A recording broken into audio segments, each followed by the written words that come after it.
Made in Canada.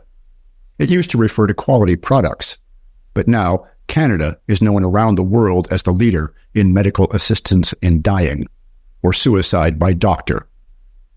While our healthcare system is collapsing due to mismanagement and underfunding, mandates which fired thousands of frontline healthcare workers, many of whom have still not been rehired, and doctors leaving for the U.S. or retiring early because they refuse to participate in the transgender attack upon our children or to provide MAID to their patients, Trudeau's government is spending uncounted millions to build MAID centers across the country and to actively promote suicide by doctor. Currently in all provinces in Canada, patients with severe healthcare issues or those nearing the end of life are repeatedly given the option for MAID. And there are horror stories of people mourning the loss of loved ones who were essentially coerced into doctor-assisted suicide. In addition, the procedure is misrepresented and is not necessarily the peaceful death it is claimed to be. Alex Schadenberg, the executive director of the Euthanasia Prevention Coalition, has been tracking MAID data in Canada and coordinating resistance to these laws for years. The EPC is the best source in the country for accurate information on MAID.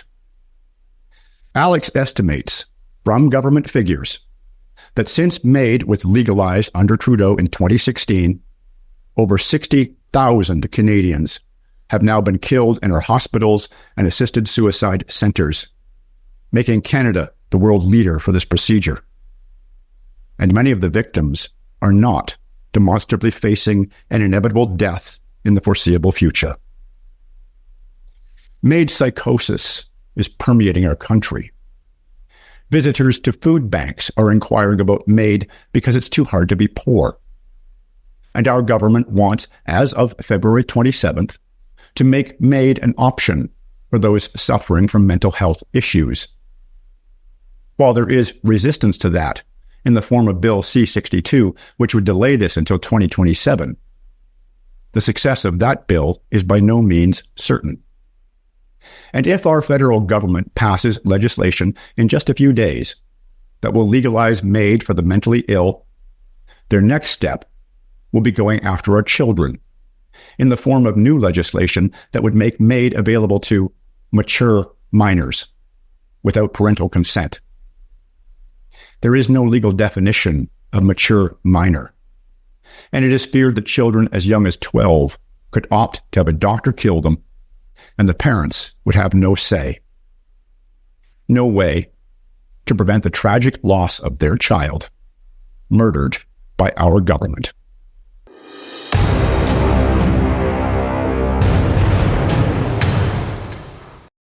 Alex, welcome back to the show.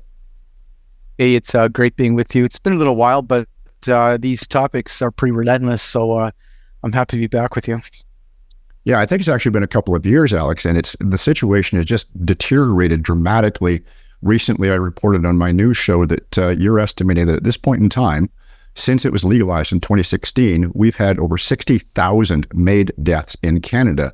And that, of course, is it's an undercount because of things that are sort of unofficially made, and we'll get into that later. But there's other statistics. Could you relate those to the viewers, please? Well, Canada actually is very slow in releasing its euthanasia or MAID data. And so what I've done in the last few years is I've been able to uncover most of the data before the federal government ever releases it. So for instance, last year, I was pretty accurate in my prediction as to the number of deaths we had in Canada in 2022 before the government ever released it. So, I contact the different provinces and get the information as to how many have died. And I'm estimating now that we had 16,000 euthanasia deaths in 2023 in Canada. Now, obviously, I don't have an exact number, but I have the data from Quebec, Ontario, Alberta, and Nova Scotia. So it gets me right into the ballpark if you consider the size of Quebec and Ontario. On top of it, I don't have British Columbia data yet, and I'm working on getting that. British Columbia is always the number 2, whether I like it or not, province in Canada for a percentage of deaths that are by euthanasia MAID. So when I get that data, obviously I'll be able to be far more accurate or closer to the number. What it means, though, is that I'm predicting almost around a 25% increase from last year. And if you consider the number of deaths we've had in Canada, there's been a constant increase. So when you said coming into the show that we had about 60,000, according to my calculations, we had a little less than 61,000 as of December of 2023 in Canada since legalization. And now, of course, we're well into 2024. So, we're approaching new heights all the time. I think it's significant, not just because it's a stat, because, as you know, sadly, statistics are just a number. A single death is a tragedy. Statistics are a number, and it shouldn't be like that, but that's how it is. But the fact of it is that when we legalized euthanasia in Canada, we were told, it would only be for the few, for the extreme cases, for those, that small number. And they never said that we would have what we have today. They also, when we argued back in 2014, 2015, before we legalized this in 2016, I argued pretty vigorously that what happened in the Netherlands and Belgium was going to happen here in Canada, meaning that the law was going to expand very fast. They said, no, we won't be the same as the Netherlands and Belgium, but if you look at our data, we've actually surpassed them.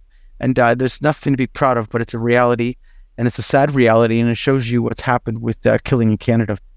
And I believe that per capita, Canada now leads the world. In fact, possibly not even per capita, I think just in absolute numbers, do we not? Well, in absolute numbers, we lead the world, but we have a higher population than certainly the Netherlands or Belgium. Percentage-wise, we're around the same number. Like Netherlands showed that at the end of 2022, they had 5.1% of all deaths. We're somewhere in that range right now. Quebec actually is the highest number in the world at 6.8% of all deaths. So, and British Columbia is number 2 in the world right now. So when you look at that kind of number, you're starting to realize pretty quickly that we are surpassing what's happening in other nations that have a terrible record as it is also. The only thing I can be pleased with is the fact that we're delaying euthanasia for mental illness. But remember, there's still people with mental illness who are dying by euthanasia in Canada. The law that would have allowed euthanasia for mental illness alone is being delayed. It's not a done deal yet. As you know, the bill passed in the House of Commons to delay it until March of 2027. Euthanasia for mental illness alone, that is, meaning people with depressions, people with chronic mental health issues. But it still has to pass in the Senate. And those who remember the history of what happened in Canada, it was actually the Senate that forced euthanasia for mental illness alone upon Canada. It was the Senate who amended that Bill C-7 in March of 2021 to include that as a requirement for their passing of the law. So I'm worried about the Senate because there are quite a few senators who believe that people with mental illness are being discriminated against if we don't allow them to be killed by lethal poisons. And I read that in one of your posts, discriminated against. I can't get my head around that. There's so many things wrong with that statement. I don't know where to start. On what grounds do they feel this is some form of discrimination?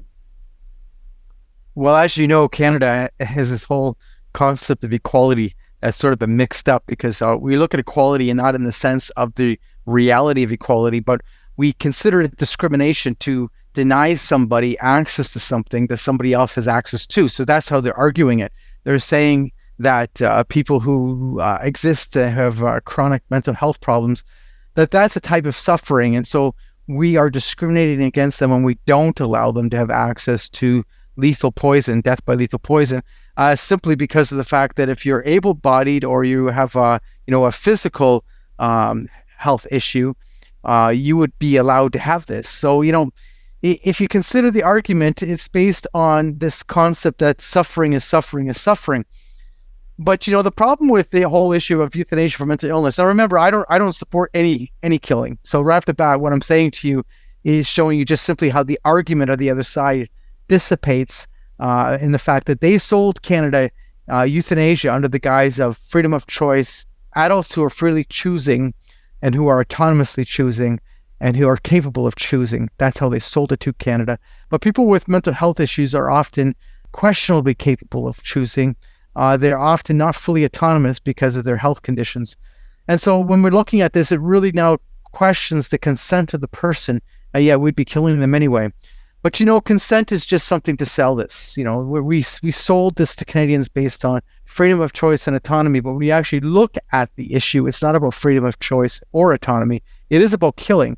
And it is about killing people at certain times of their life. That's what it's exactly about. Now, in the same way, Canada's debating euthanasia for children, and I'm very concerned about that because you might remember in February of 2023, that parliamentary committee that was struck to look at the law itself, they came out with a report in February of 2023 saying we needed euthanasia for mature minors also. So what is a mature minor? A mature minor is not based on an age, it's based on an assessment. So the doctor would assess that your 13-year-old or your 12-year-old is capable of making medical decisions on their own without your consent, without your approval. And so therefore that mature minor, because that's how they're determined to be, would be able to then decide to die by euthanasia with or without your consent. And that's the kind of thing that they're talking about doing next in Canada. And once again, it's all based on equality. They're saying, how can you allow euthanasia in Canada, killing someone by poisonous drugs based on an 18-year-old, when there are 17-year-olds, 16-year-olds, 15-year-olds, 14-year-olds, et cetera, who are also going through similar conditions. And this is the issue at hand. It's all about equality. And this raises a very serious concern, this mature minors thing. One of the things that I read in one of the stories on your website talked about somebody who'd gone to a doctor, wanted to, get the document signed for euthanasia. The doctor refused. So they simply went to another doctor. If this is an assessment, well, we've got kids possibly as young as 12 or 13 going to their school counselor, who then sends them off to a doctor who perhaps says no. Well, then they just go find another doctor. Right. So obviously, in the case of a mature minor, it could be the very same situation that if they were assessed by one doctor as having, questionable competence, the next doctor might actually assess them as being fully competent. And the reality is these things can always be challenged. That's true. But once you determine that someone is competent to make decisions on their own, they would be competent to make such a decision also in the case of euthanasia. That's what it comes down to. Now, the issue of, with school counselors and things like that, because in this case, this person is likely to have a terminal or an irremediable medical condition. So we should get into what the law actually says, because a lot of people totally misunderstand Canada's law. The reason we have so many deaths is because the law is very wide open. So what happened is when we first legalized euthanasia in Canada, we said that you had to have a terminal condition, but we defined that as having that your natural death must be reasonably foreseeable. That's how the law said it. Well, if your natural death had to be reasonably foreseeable, what did that actually mean? Well, the law never defined that. So then when we struck that down and then changed and passed this Bill C-7 in March of 2021, we removed the line in there in the law saying that your natural death had to be reasonably foreseeable. So what that meant is what was remaining in the law is you had to have an irremediable medical condition. What is an irremediable medical condition? And this is the problem at hand because it's not defined in the law either. So an irremediable medical condition is also a very subjective term. What it means is someone has to have a chronic condition, or if somebody has a disability and that disability is somewhat degenerative, meaning they're not getting better and it might get worse over time, that would mean they have an irremediable medical condition. They would then qualify for euthanasia. This is why all those stories started showing up in 2022 about people with disabilities who are dying based on poverty, homelessness, an inability to get medical treatment. These became very real issues because of the fact that the law required you to have an irremediable medical condition. And a lot of people with disabilities then qualified to be killed, but they weren't asking for it based on their disability. They were asking for it based on their poverty or their homelessness or other issues such as medical treatment questions, where they're having difficulty getting medical treatment. And I think that's such a fundamental issue to us Canadians because we have what you call, as you know, universal health care. And yet what it means for many Canadians is that you're universally in line. You're universally waiting. And if you have a disability and you're going through, I would just say, have a more, difficult treatment needs, etc., it might be very hard for you to find a physician who's available to take you as a patient, and on top of it, who has knowledge about your condition. So you can see where we're getting at, that a lot of people are not asking for euthanasia based on the fact that they are suffering so greatly. They are seeking death as an alternative, etc. No, it's not at all. It's based on, I can't get medical treatment, or I'm living in poverty, or etc., and no one seems to care about me anyway. And this has become a reality for so many cases. And to make that even worse, there's quite a number of jurisdictions in Canada where if you call up health services, they will offer you MAID as an option. Okay. And actually, that's universal. Just, Will, that's universal. So what's happened in Canada is they've determined. So right off the bat, I have to tell you the differences, because it's important to know there's differences. So Australia has also legalized euthanasia. So just, if you go to Australia, they have the same sort of concept of legalizing euthanasia. They've done that there now in the last couple of years. But the difference between Australia and Canada is in Australia, the doctor can't offer it to you. You can only request it. In Canada, they said, because it's a legal service, therefore, everybody needs to know of its availability. So if you go to the hospital and you have a significant medical condition, or they look at you and you appear to have an irremediable medical condition, whatever that means, they must offer you it as an option. So to make it even worse, you may not realize this, Will, every major hospital in Canada has what they call a MAID team. So what that is a team of people who are willing to kill you, and they then go basically from room to room asking somebody if they know that they have the option of MAID, of euthanasia. And so you get this sort of pressure on people who are going through a difficult time in their life. Remember, if you're actually on a MAID team, that means you exist. Your whole job is to kill people. If you're going to do that, obviously speaking, one of the things you're going to do to justify your position is to actually try and sell MAID to someone who looks like they qualify. And that's what a lot of people have been saying. I get phone calls from people who say, Alex, when are they going to stop asking me if I want MAID? I got this call from British Columbia just recently from a woman. She was quite an elderly woman. Her husband was in palliative care and he was dying. They had said no, they had no interest in MAID, and yet they were asked again and again and again. She calls me up saying, we've been asked 5 times now. So start thinking about that. How many times do you have to say no before it means no? Think about that, especially since if you consider other ways that we hurt people, isn't this the same sort of concept other than this is killing? Yes. And is there pressure being put on the healthcare workers to be pushing MAID? Well, yes and no. It's more so that they're selling it. They feel they're justified. They think that this is a good thing, so they're selling it as an option of freedom. And it's the ones who are convinced by it, who think it's a wonderful thing, that are the ones involved with this sort of sales approach. And it sort of makes sense. Like, obviously, if you're involved with doing MAID, if you're involved with, lethally injecting people with, lethal poisons, obviously speaking, you're also someone who's going to think that maybe that person in that condition should also have this, because you look at them and you say, they look like they qualify. This concept of eugenics starts ringing very loud in Canada. And the reason is that the person who's justifying the killing is going to be seeking out people who they think qualify. So it starts becoming a situation where you are pre-assessed. So let me tell you the one story that happened in British Columbia. And this is a crazy story. There was a woman in British Columbia who was talking to her oncologist, and the oncologist said, your cancer's got to the point where there's no further real treatment that can help you. So that's not a question. That could be very much the reality. At a certain point, there's nothing more we can actually do. And in that conversation, the discussion about MAID came up. This woman was very clear. She had no interest in MAID, or she didn't ask for it. She says, I didn't ask for it. But what happened is the oncologist filled out the paperwork and approved her. He thought the conversation about MAID actually justified the approval of this woman. She was then living with her daughter and son-in-law, who took her in to be with her as she's dying. And they receive a phone call from Fraser Health, actually. Fraser Health is the region just outside of Vancouver, saying, we've scheduled your mother-in-law's MAID death. We're coming to pick her up. And you can't make this stuff up. And what was the reaction? Newspaper article.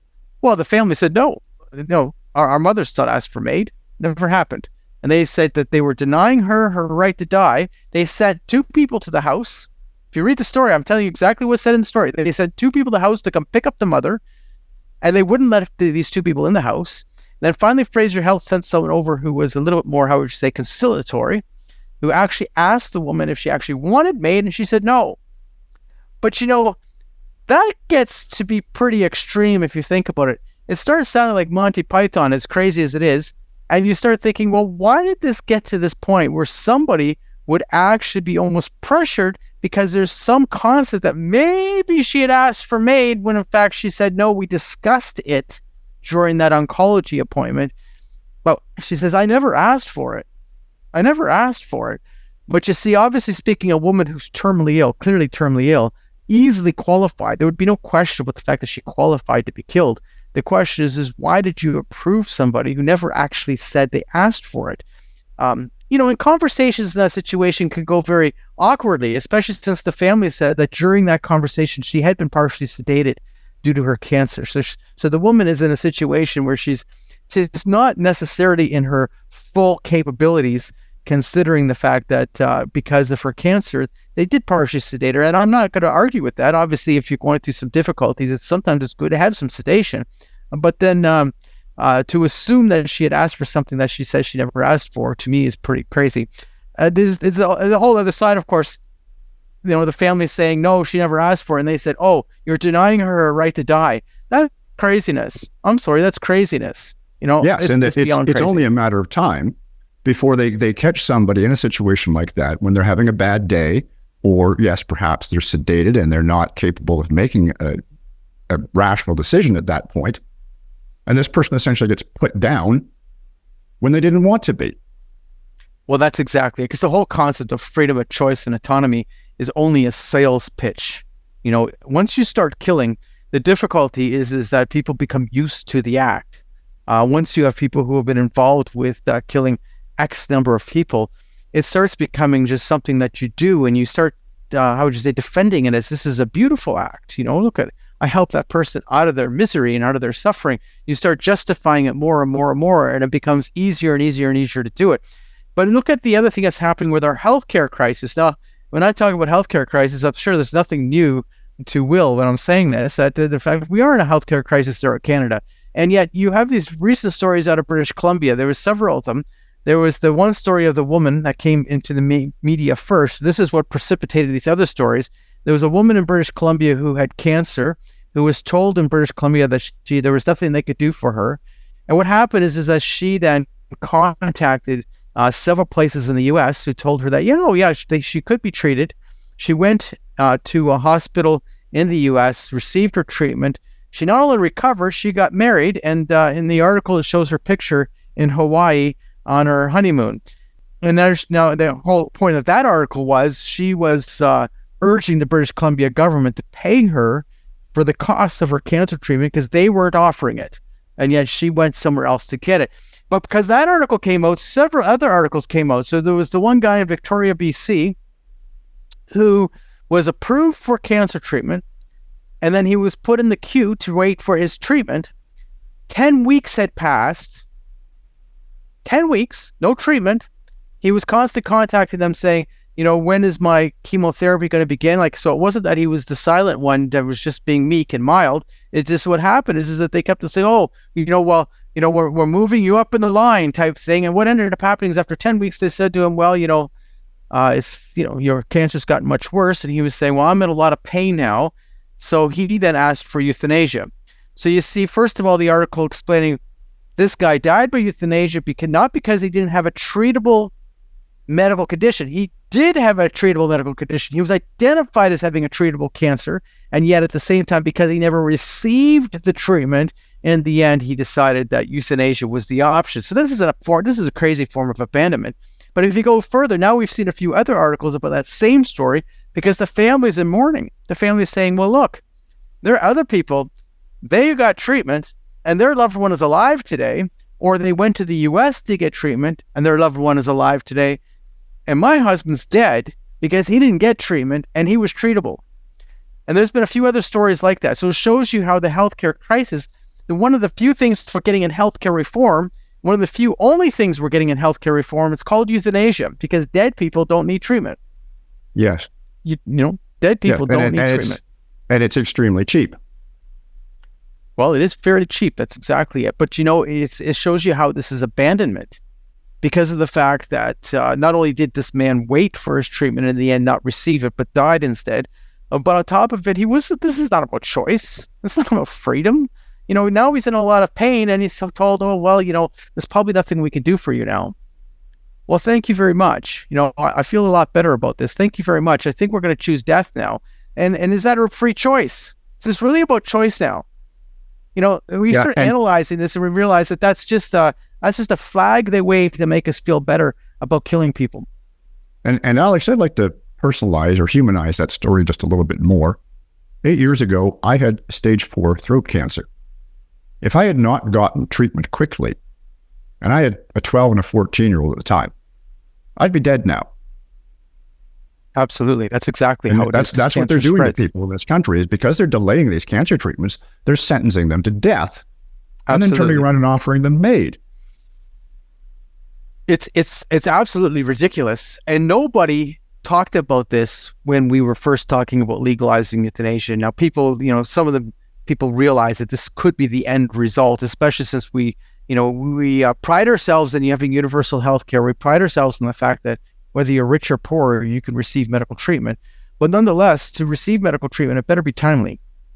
Yes. Because it doesn't help you if you have to wait for something, especially when you have cancer or some other conditions that require you to receive treatment sooner than later, because obviously speaking, they spread.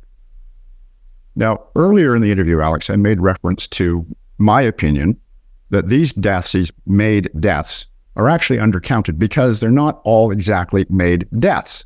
On your website, epcc.ca, there's the story of Aunt Mary, who was essentially, she was drugged to death. She was given sedatives. Yeah. And the story of Aunt Mary is particularly upsetting because Aunt Mary was a woman with disabilities. And what happened is that the decision was made for her by the institution that they would not provide her treatment, but instead they gave her sedatives and they dehydrated her to death. So she died by dehydration, which legally would not be considered euthanasia because, of course, they would say that she died based on the withdrawal of treatment because they define food and fluids as medical treatment. The reality is that Aunt Mary was killed not because she had some medical condition that wasn't treatable, not because she was in a situation where she had such a terminal condition and maybe this was the best thing for her. No. It was because of her disability that she ended up being rejected this way and treated this way. And this is not new, as you know. This is not new. And that would not be defined as euthanasia. Just so you know, when you go to the Quebec situation, you would realize that in Canada, we have two euthanasia laws. We have the federal law, we have the Quebec law, which is typical in Canada. We've got one rule in Quebec and one rule in the rest of Canada. That's very typical. Anyway, the situation is in Quebec. Quebec sends out its own report every year. So in the Quebec report, you do see several things that you don't see in our federal report. One thing is you see that there's a discrepancy between the numbers. So in our federal report, the federal report only looks at the reports that come in from the doctors who killed you. So those are the euthanasia reports. And so obviously speaking, what does that tell me? It tells me that the person was 72 years old, they had cancer, or they had this disease, whoever they're male, female, etc., or whatever. It tells me these kind of things. But it doesn't tell me much more than that. But the Quebec report actually tells me a lot more because they have two reporting systems. So you have what you call the regional reporting system, and then you have the doctor reporting system. And in that, the numbers never add up. So in fact, are these underreported euthanasia deaths? And I would say very likely they are. So you have a discrepancy of about 200 deaths in 2020. What's also interesting about the Quebec report is what is not happening outside of Quebec is they actually analyze the reports that come in from the doctors. They actually look at it. So in 2023, they determined that there was at least 20 of the deaths that did not fit the criteria of the law. Now, what's interesting about this, deaths that do not fit the criteria of the law, I already explained it that the law is pretty wide open. You have to have an irremediable medical condition. That means you've got 20 people who died by lethal poisons in Quebec in 2023, according to the data. Now, remember, that's only 20 that they identified. Okay? It's not, there could have been many more. Why am I saying there could be more? Well, obviously, where does that report come from? It comes from the doctor who caused the death. So obviously, the doctor who caused the death is not likely to self-report abuse of the law, right? They're likely to clean up the report a little bit, because obviously speaking, they don't want any trouble. Nonetheless, out of those 20 cases, none of them the government actually looked at maybe prosecuted. None of them. They never even considered it. So it shows you that even when you break the law, they don't even worry about that. They don't try and consider that. Anyway, the point of it is the Quebec law shows 20 questionable cases in 2023, and it shows a couple of hundred cases that they can't really account for in the numbers. So you get this sort of situation. So is that only happening in Quebec? Are the Quebec doctors the only ones doing this? I would say no. The only difference is Quebec is the only place where they actually do deep investigation into the data, and also they have a dual reporting system, so it allows you to uncover possible unreported deaths. So what we can be pretty sure of, and as you say, it's probably happening everywhere in Canada, but in Quebec, those 5,211 deaths last year, 6.8% of all deaths, that's probably an underreporting. Yeah, and actually I can give you that other number, but I've got the computer off. It's about 200 difference. So it could be underreporting. We see that all over the world, though. I'm assuming there's actually more than that. Now, why do I assume there's more than that? Well, in the Netherlands and Belgium, that's always, Netherlands is around 20%. Belgium, they say about 40% of the deaths are underreported. And you would say, okay, well, we're not the same as the Netherlands and Belgium. I don't know if we're really different from them anyway, because humans are humans, no matter where they are. But even if you look at the state of Oregon, where they've legalized assisted suicide, they have an underreporting rate of about 20%. So right off the bat, I'm assuming that 20% number, which seems to be pretty darn universal, higher in Belgium though, could very well be similar in Canada, but we wouldn't know. And the reason we wouldn't know is that we don't do any investigation. Now, what do I mean? The law requires the doctor to send in a report after the doctor kills you. If the doctor never sent in a report, well, outside of Quebec, you would never know. There's no way to know because they don't look at that. They don't look at the numbers of, and even then, so there's going to be a certain percentage of times where the doctor seeks from the pharmacist the euthanasia kit, but the person died before they ever received the death. So therefore, there's a certain percentage right off the bat of kits that were never used. We don't know actually if there was a certain percentage where the kit was used, but the doctor didn't report. We don't know. We wouldn't know because they don't look into that. They don't even investigate that. Yeah, we're talking about life and death. Just so you know, the Netherlands and Belgium every 5 years do a study, and they always try and look at all deaths, and they try and uncover what's actually happening in their countries. We've never done anything like that, so it would be hard for us to know. I can only surmise. Now, these deaths, you referred to the kits that the doctors are using. Yeah. But I've read about basically home kits. Are those in use in Canada? Home kits. Well, we do have assisted suicide, but we don't have a lot of assisted suicide. For instance, in Ontario, since legalization, there's only been 3 assisted suicide deaths, and the rest have all been euthanasia. So in fact, it's like 99.99% are all euthanasia. That euthanasia means that the doctor killed you. The doctor did it to you, whereas assisted suicide would mean that the doctor gave you the lethal drugs, but you have to take it yourself. So we do have the option of that, but it's rarely done in Canada. That's more of an American thing. So in the U.S., they have 10 states that have legalized assisted suicide. None of them have legalized euthanasia. So in that case, you're given the lethal drugs, but you have to take it yourself. So that would be more of the case of what's happening in the U.S. All right. I think we've depressed people enough, Alex. Let's give them some good news. Earlier, you were talking about this pushback, Bill C-62, and we should explain that up until Bill C-62, they were looking at bringing in the MAID for people who are suffering from depression, mental illness. February of this year, it's now been pushed back potentially, because as you said, it's not a done deal yet, to February of 2027. But I believe that you yourself are organizing a demonstration in regards to this. Yeah, on February 27th on Parliament Hill at 11 a.m. Now, why do we choose February 27th? Well, because the Senate has to pass this bill according to the the time frame somewhere around, because they're not going to be in sitting in most of March, so they have to pass it somewhere around March 1st, or we have a problem. And I'm worried that we might end up with a problem. That's what I'm worried about. So we chose our date based on the possibility of the Senate either nearly passing it or the Senate deciding not to pass it, and that therefore we would have a clear constitutional crisis in a sense, because Parliament would have to then repass the bill and send it back to the Senate again if the Senate rejects it. You know what I'm saying? It becomes a big mess if the Senate decides to push for euthanasia for mental illness, and they're the ones who pushed for it in the first place.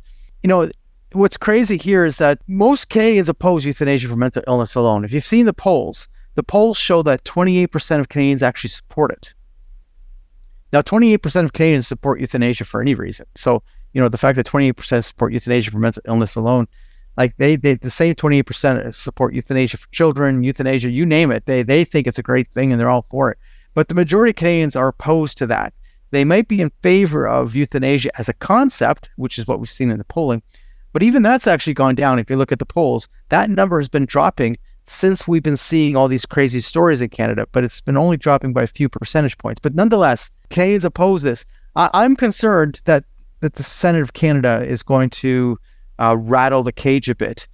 And this has to be passed before March 17th of 2024. If it's not passed by then it becomes law anyway, right? Because that's currently the rules. It would become law as of March 17th of 2024 unless this Bill 62 passes. So this is where we're at.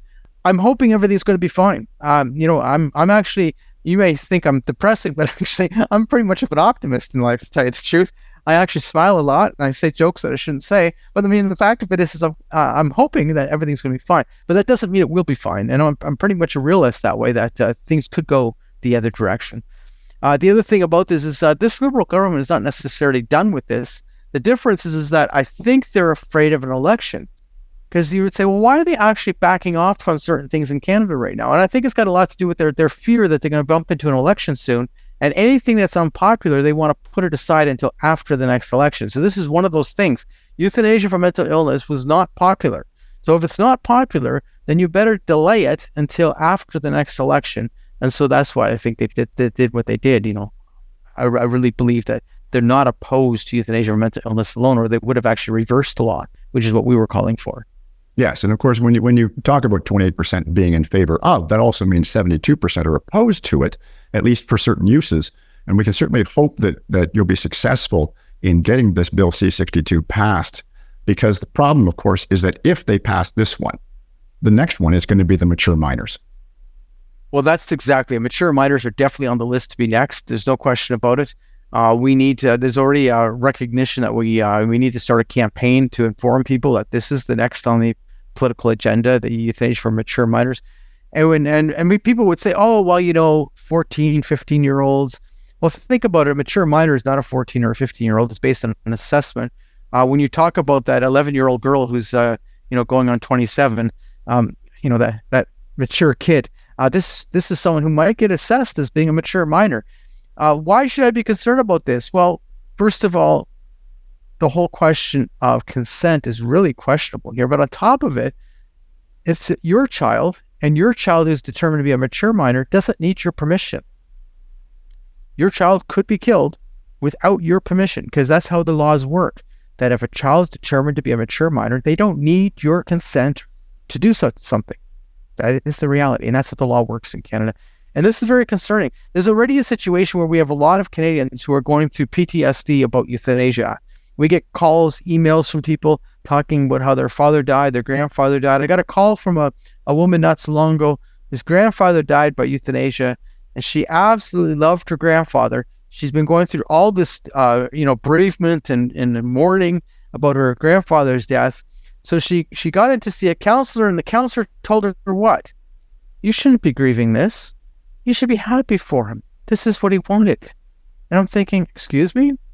This is a woman who's grieving the death of her grandfather, and the counselor says, oh, you should be happy about this.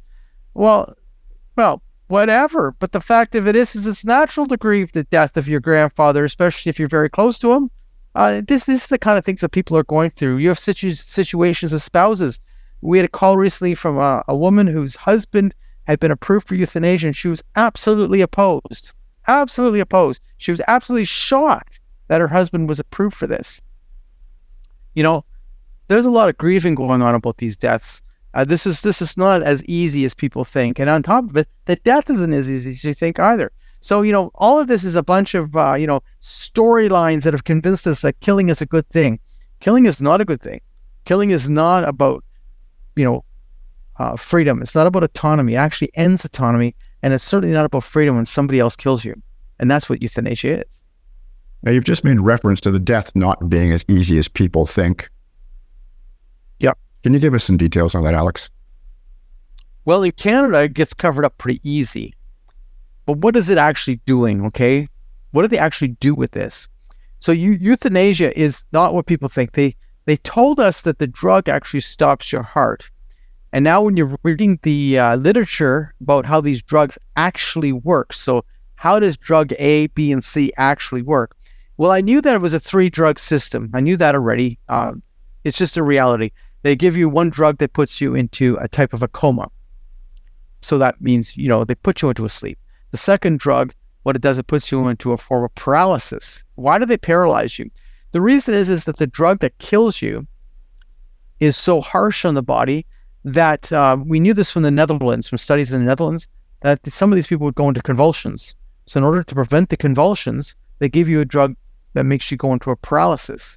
What the third drug actually does, though, is it shuts down the lungs.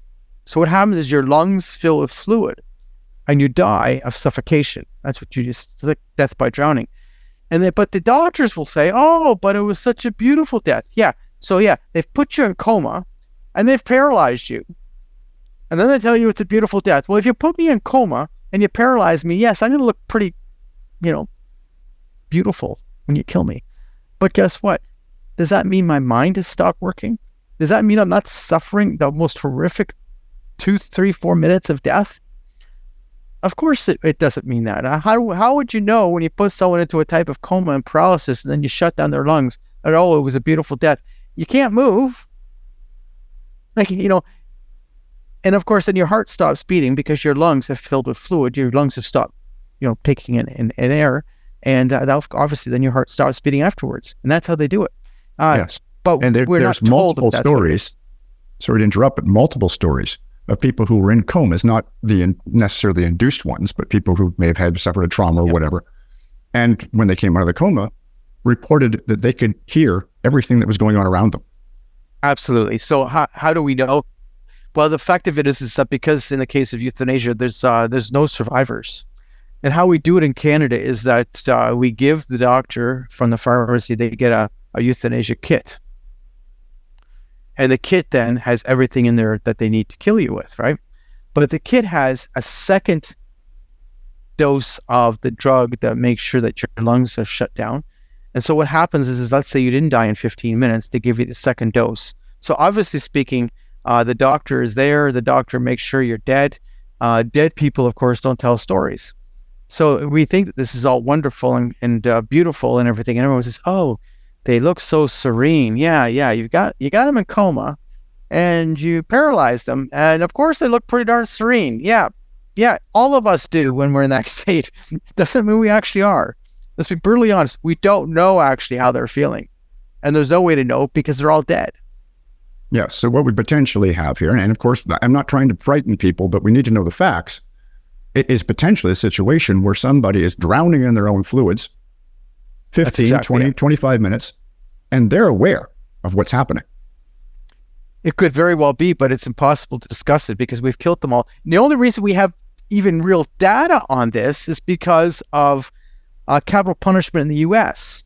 So when they're doing capital punishment by lethal injection in the U.S., they're using the same drugs. So in Canada, we never do an autopsy after euthanasia. We just don't because we know the cause of death. We don't do autopsies. So there's been the odd autopsy because there was a medical condition that they hadn't diagnosed, and it was so because they never diagnosed it, they might be looking at an autopsy afterwards, after your death, to find out whether or not you actually had a medical condition that would have, approved your death. But you don't need to be terminally ill in Canada anyway. But they always do an autopsy in the U.S. after capital punishment, and they're using the same drugs. So when you're looking at the autopsy results, you realize how they died. They died by their lungs filling with fluid. That's how they died. Every single time. That's how they died. They died of suffocation. And so we know that that's true. We know that's exactly what's happening. But we don't have the data outside of the situation because, of course, you can't do studies on dead people. They can't answer your question. So these people are drowning in their own fluids while the documentation, the sales brochures are telling people the drug actually stops your heart, but that's not true. And funny enough is more recently you're seeing from the government and a few of the euthanasia lobby that they're admitting that that's exactly what happens. So if you go to different websites, they're starting to come out and they're admitting that this is what happens is that it's the lungs that stop breathing, and then of course the heart stops beating, and they're admitting that. But it's more recent, it's sort of like a little bit too late, and they don't want you to know about that because obviously speaking, a lot of people would think, well, wait a second here, you mean I could be suffering for 10, 15, 20 minutes? Is that possible? And it could be a horrific death, but you got to tell me it's a beautiful death? Anyway, these are just realities. The other reality, of course, is let's just look at from just a standpoint of it's hard actually to kill a human being. It's not easy. Our bodies are designed to not be killed easily. Even if you consider all these different things about how our lives work and natural death, when we're talking about natural death, how the body shuts down in stages, right? The body is designed to survive. Whether you believe in whatever, the body works that way. Anyway, so it's the same thing here. Right. Let's return to some more good news, sort of. Yep. St. Raphael's Palliative Care Center in Quebec, but unfortunately we have to contrast that with what happened in BC. Well, these are issues around religious rights and everything. So what happened is St. Raphael's Hospice in Quebec has taken, the Archdiocese of Montreal, which means, you must be religious if you're going to talk about the Archdiocese of Montreal. No, I'm just telling you the story of what's going on. The Archdiocese of Montreal has taken the Quebec government to court because the Quebec government in June of last year passed Bill 11, which required all palliative care institutions to provide euthanasia. Now, here's the thing. The original law in Quebec allowed institutions to decide for themselves whether or not they'd be providing euthanasia. So that means not every hospital, not every palliative care institution in Quebec were providing euthanasia. And then they changed the law in June of last year saying they all must. But St. Raphael's Hospice is a sort of interesting situation because in 2019, the Archdiocese of Montreal signed a contract. This was their land. This was their building. This was a church they had closed, and they had it converted into a palliative care center. And so they had signed a contract for 100 years, allowing that land and that building to be used for $1 a year. And in turn, there'd be no euthanasia there. So this was a contract signed in 2019, which has now been superseded by Bill 11 in 2023. So the Archdiocese of Montreal is saying, no, this is St. Raphael's Hospice is owned by us. The land is owned by us. The building is owned by us. We've put in a huge amount of money into this, and you signed a contract with us that we would not have to provide euthanasia for 100 years. So we'll see what the courts do with that. But in Quebec, in British Columbia, it's also interesting because you had the whole story in British Columbia of St. Paul's Hospital. St. Paul's Hospital is a major hospital in Vancouver, and they refuse, of course, to provide euthanasia. There was a complaint against them last summer of a woman who was in palliative care who would request euthanasia, and they refused to do it, but instead they transferred her to another location where she died by euthanasia. So there was no issue of, they locked her up between bars or something like that. No, that didn't happen. What it was is they transferred her. They said, well, we're not doing that. We don't participate in that, but we will transfer you somewhere because obviously it's your right to be transferred. And she did die by euthanasia. So this became a big battle to try and force St. Paul's Hospital to do euthanasia. So what happened is the British Columbia government expropriated a piece of land that was beside St. Paul's Hospital that was owned by St. Paul's Hospital. It's owned by, is it called Covenant Health or something like that? It's owned by the healthcare institution. And they expropriated that land, and now they're building a killing center right beside the Catholic hospital that will do euthanasia for all of the city of Vancouver, but obviously it'll be doing euthanasia for people in St. Paul's Hospital who, of course, are being told, well, we don't do it here. Well, they're going to simply be wheeled across the street, or actually they're even going to have a covered connector to the hospital in order to allow them easy access to the euthanasia center. This is ridiculous. And actually, if you go one step further, there's an image that was done by Amy Hasbrook, who's a disability, activist in Quebec, and she did this image showing, a building that said Assisted Suicide Center, and on the other side it said Suicide Prevention Center, and there was, a wheelchair ramp going into the Assisted Suicide Center, but there were stairs going up into the Suicide Prevention Center. So obviously speaking, assisted suicide was being oriented towards the people in the wheelchair, whereas the suicide prevention was not, because they needed to go up the stairs, and of course they couldn't. And this is what you're seeing actually with the concept of St. Paul's Hospital. They're going to make it so accessible. But, you have to go one step further. They expropriated that land. The government of BC didn't own that land, but they expropriated it because we don't have property rights in Canada. So they stole the land, and they're building a killing center right there. Now let's go one step further. They're spending millions of dollars to build this killing center right beside the Catholic hospital, when you have the same province that have had all these stories of people who couldn't get cancer treatment. They can't get cancer treatment, so they're dying by euthanasia. And these are real stories. These are not made-up stories. These are real stories in the newspaper. You have real families who are mourning the situation. But we're going to spend millions of dollars on a euthanasia center built right beside the Catholic hospital because the Catholic hospital won't kill you. Right. And this is in the same province where cancer treatment's gotten so bad that they're shipping people to Washington State for treatment because they're not treating them. Absolutely. Well, that's what they're doing now. They've realized that the backlog on the treatment has gotten so bad, and you can only kill so many people by euthanasia before some people actually get upset about it, which is what's happening. And so yes, they're shipping them to Washington State. And then we talk about our universal healthcare. Oh, we're so much better than the US, when in fact we're having to use Washington State's healthcare, which exists. We can send them to Washington State, but we can't do it ourselves. One of the reasons also is we've had doctors leaving Canada. We've had doctors retiring in Canada. One of the reasons they're leaving and retiring from Canada is because of all this euthanasia stuff.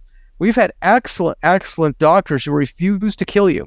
They just think that's wrong. We're not going to do that. And some of them who are getting near retirement are saying, well, I'm going to retire early because I don't need the crap that I'm being given by the medical societies telling me I have to participate in euthanasia. Well, I'm not going to participate. I'm not going to kill someone. I'm not going to do it. So they're retiring early. We've had doctors, quite a few of them, leave Canada. They leave our country because they're being told they have to do something that they don't believe in. Yet at the same time, they're going to the US, where there's conscience rights for them, where they don't have to participate in anything that they believe is morally wrong. They don't have to do something that they're absolutely opposed to. Now, if you think about this, if you believe it's wrong to kill somebody and you're a doctor, I'm not going to give you euthanasia. I'm not going to participate in this. I believe it's wrong to kill you. Then being told you have to send that person to the killer, which is what they're being told, because they're told that you don't have to kill someone, but you have to send them. You have to refer them to the killer. Well, isn't that the same sort of idea? And that's exactly what they're saying. And they're saying, I'm not going to kill you, and I'm not going to send you to the killer. I'm not going to do this. In fact, I'm going to leave your country because I can, as a medical physician, I have a license, and my license can be recognized in the other country. I was just in November at a Christmas party, and a friend of mine who was a physician, he lived near us, he was at the party, and he says, Alex, did you hear the good news? And I said, oh, what's the good news? He says, well, my medical license has now been accepted in Ohio. He says, I'm moving to Ohio. As of January 1st, I'll be a full-time physician in Ohio. So Ontario loses a physician who was in his 40s. Why? Because he doesn't want to have to be pressured any longer by the Ontario College of Physicians to do referrals and things like that when he believes it's absolutely wrong. So yes. Ohio gains a young doctor, we lose him. And then they say, oh, why do you have a lack of family physicians? Why do so many people don't have a family doctor? Well, you've caused your own problem. You made it impossible for them to practice medicine in your own province, such as BC or Ontario. And a bunch of them said, I'm not putting up with this, I'm leaving. Yes, and you've made reference the problem more than once to Canada's socialized healthcare system, which people have been told is one of the best in the world. Well, that's very outdated information. I believe it was last year there was a study done on this, and of the C30 nations, Canada's healthcare ranked near the bottom because they're absolutely destroying our healthcare system. Absolutely. While at the same time, that's exactly what's happening, yes. Spending millions and millions of dollars to promote MAID to kill people. Well, as I say, when I referred to it, I wasn't tongue-in-cheek. When I called it the only real healthcare reform we've had in Canada is euthanasia. It's true.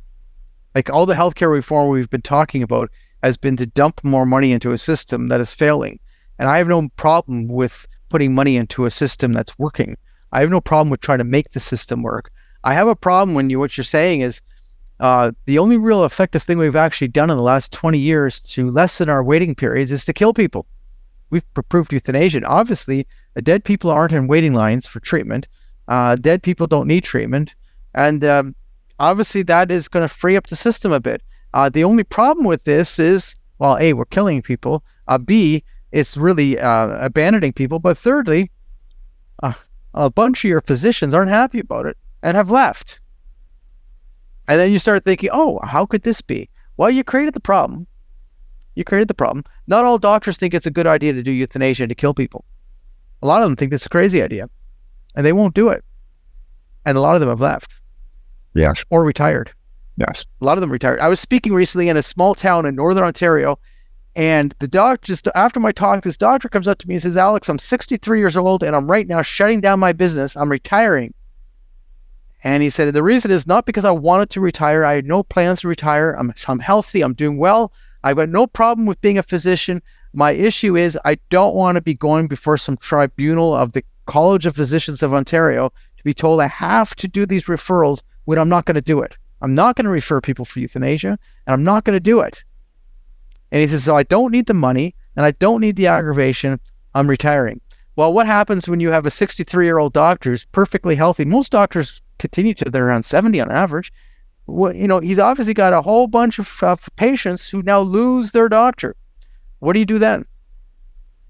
Well, not just lose their doctor, but end up having to go to one who's on board with the MAID policies. That's exactly. And I'm looking for a doctor who's not willing to kill me. I can't trust doctors who would be thinking it's okay to kill me. Nothing personal. I just, if you have certain values like that, then I don't think you're trustworthy. That's my feeling. If you think I'm wrong, that's fine. Now, for people who are looking for more information, you have quite a number of resources at your website at epcc.ca, starting with a number of petitions. Well, if you come to epcc.ca, you can go to the petition. We right now have the petition on euthanasia for mental illness that's up. But on top, you have to go to the petition section. But the best way to actually find information, so first of all, becoming a member. It's easy to become a member of the organization. Just go to epcc.ca and hit the membership button, and you can become a member or a group member.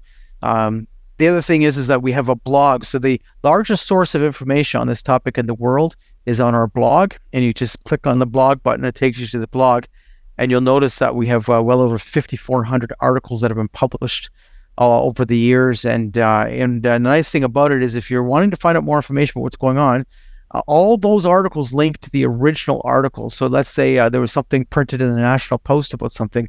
You hit the link and it brings you to the National Post article. And so, it's an amazing source of information. But the other thing is it tells you the truth. The other side wants you to think that this is something about freedom, choice, and autonomy. That's just a lie. It's always been a lie, because it's not freedom when someone kills me. There is no choice here when you're not provided healthcare options. There's no choice. It's not about choice. What about people with disabilities? What about people in poverty, abject poverty? What about the homeless? Think about this. Is this all about choice when you're living in poverty and you have no idea where your next meal is coming from, and yet you have a disability, so now you qualify? When did that become about freedom? No, it became about abandonment. We have cultural abandonment going on. Anyway, come to the blog, look at the website, become a member, or just email me at info@epcc.ca. Info@epcc.ca. We'll add you to the email list and keep you up to date. You need to know the truth before you can make a difference in this country. Yes, and speaking of your blog, you've got some excellent statistics on your site. You said 1.1 million hits last year on 370 articles, but you also commented that since the passing of Bill C-11, traffic's been dropping off.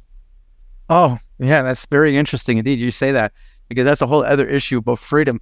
Yeah, so when the government passed Bill C-11, obviously they curved our ability to get information out. So one of the biggest sources of getting information out is through things like Facebook and I guess it's called Meta or something now. And, the social media. But the social media is all curtailed. In fact, it's a funny situation because people outside of Canada now say they can't find our stuff on social media. People in Canada are having a hard time finding it. It's all been blocked because it's news. Even though it's written, a lot of the articles are written by me, it's considered news, so therefore it's being blocked. So people have a hard time seeing these articles or getting these articles, and so the number of hits have been dropping. Now, this month has been a little bit better. I think it has to do with the fact that there's a lot of university research going on. This is, January, and people are preparing things and everything, or February, now, so people preparing for their essays and things, and they're starting to look for information. They're finding it on the blog, and they're hitting it. But the numbers just dropped right off after Bill C-11. It's a ridiculous thing. And I'm not the only one who's experienced that. Lots of nonprofits have experienced exactly the same thing, where it became harder for average people just to get the information from you because the government decided to wade into waters that it didn't belong. Yes. Now, you yourself are doing a very interesting fundraiser in just a few days. Oh, you're talking about my 30K run? Is that what you're talking about? Yes. Yeah, well, I'm going to be running the Hamilton Around the Bay again, 30K run. And as you might realize, that's the oldest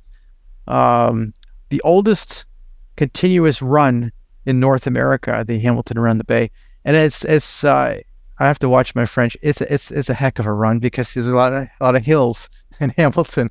It's a horrific thing to go through. It's not a marathon, but it's still horrific because it's up and down hills. And I'm not just talking about little bumpy hills. I'm talking about big hills, like crazy hills. So yeah, see, I did that last year and the year before, and I think this might be my last year doing it. I don't know. I'm getting older, so it's getting very hard on the old body to do that kind of thing. Well, I take my hat off to you, Alex. I've been a fitness nut my whole life, but I'm a gym rat, and I'll freely admit I am the worst person in the world for any kind of endurance exercise. I think the longest distance I've ever run in my life was 10K. I can't imagine running 30 kilometers. So absolutely kudos to you for that. Training for it. Yeah. I was just speaking in Rome. So I was in Italy, and I ended up doing several long distance runs while I was there. Just because if you're training for 30K, you better train because it's not going to be easy. That's for sure. But anyway, yes, that's a fundraiser, and there's other fundraisers that we're involved in. But the fact of it is that the biggest thing we need to do to be successful is we need more people on board. We need more donors, more members, more people who are actually speaking out. Because, silence is not our friend. Silence does not help us in any way. The people who are, on the whole side of the other spectrum on these issues, who think there's nothing wrong with killing people, they're very loud. They pressure. They're getting money from the government even. They're getting huge money from the government. We never talked about that one either, but they're getting massive money. The government is giving well over $3 million a year to this euthanasia physicians group. The euthanasia lobby is just incredibly connected by their finances that the government wants to give them. We don't get that kind of money. We don't get any money actually from the government. We get money from moms and pops who give us $50, $25, $100, or whatever they give us out of the goodness of their heart. And we're thankful for every donation, but the fact is that's how we exist. Right. While the government is spending millions and millions of dollars to promote this and to push it on people Absolutely. Who don't need it and don't want it. That's exactly it. And paying for all these MAID teams in the hospital. Can you in a hospital going through a difficult time and then having someone come to your room, knock on the door and say, oh, by the way, we're the MAID team. We're coming here to help kill you. Especially as a lot of people have no idea what they're actually talking about at first. Right. Honestly, if you do the polling, a lot of people have no idea what this term MAID means. And then suddenly they're being approved to be killed. And then they might even wake up to it a bit and they're thinking, well, maybe that is the best thing for me. If the doctors think so, maybe it's a good thing for me. It's a crazy idea. It's all crazy that we're killing people like this. Yes, it ought to be illegal in this country to even suggest it to someone. I agree. Without a question. Yeah. I'd like to finish up by talking briefly about Tyler Dunlop and his book. Yeah. A book I would planning to read. I haven't been able to yet. Can you give our viewers a bit of an overview? Well, Tyler Dunlop in January of 2023 was seeking death by MAID, by euthanasia. He was homeless, living in Aurelia. He felt hopeless. He felt that there was no purpose in his life. He had been homeless for not continuous, but for much of the previous 8 years. And he saw death as his way out of all this. Tyler also had certain mental health issues, which were a sad reality. A lot of people go through mental health issues. A lot of people need our support and our help. That's a whole other issue. Do we actually provide real treatment in Canada? Like enough treatment for people with mental health issues? No, we don't. No, we don't. I wish we did because there's a lot of people who need help. But nonetheless, but a friend of the Euthanasia Prevention Coalition became a friend of Tyler's and took him in and started helping him out, got him off the street, gave him a place to be, gave him hope, helped him feel hope. So Tyler wrote a book, From Hopelessness to Hope. And Tyler's alive today, happy to be alive today, because someone actually cared about him. Somebody actually took him in. Somebody actually gave him a home, helped him with, others around him who were supportive of him. So, it's easy to reject someone. It's easy to abandon somebody. It's easy to do these things, but actually take somebody in and care for them and to help them become clean. And I mean, clean not only physically, but clean psychologically, emotionally. Well, that's a great gift to Tyler. So Tyler wrote a book about it, and it's a great book because Tyler went through a lot of hell. He was in Vancouver's, down and out area for quite a while. He's been through much of Canada that way. Aurelia was his.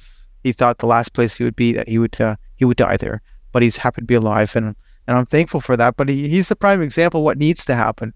You need a caring culture, not a killing culture. You need someone who actually says, you're important to me. Your life is important to me. I'll help you.